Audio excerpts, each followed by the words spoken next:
जय भीम मित्रांनो, माझ्या शेतकरी मित्रांनो, यावर्षी सोयाबीनला पाहिजे तसा यील्ड मिळाला नाही आहे आणि त्यामुळे खूप मोठा घाटा झाला आहे.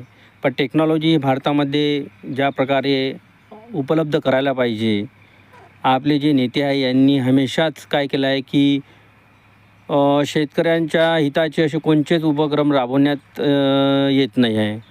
दुसरी गोष्ट, शेतकऱ्याला शेतीविषयक मुबलक पाण्याविषयक अशा कोणत्या सुविधा पाहिजे त्या प्रमाणावर उपलब्ध करून दिल्या जात नाही. बरोबर नाही का? कम बजेटमधल्या मळणी यंत्र झाल्या किंवा वेगवेगळ्या प्रकारचे टेक्नॉलॉजी, मल्चिंग पेपर यासारख्या सुविधा फ्रीमध्ये पुरवल्या जात नाही. त्यामुळे काय होत आहे की शेतकऱ्यांना संपूर्ण खर्च स्वतः करावा लागतो आणि भाव बघितला शेतकऱ्यांचा सोयाबीनला तर फक्त काय आज 3,000 रुपये, 2800 रुपये.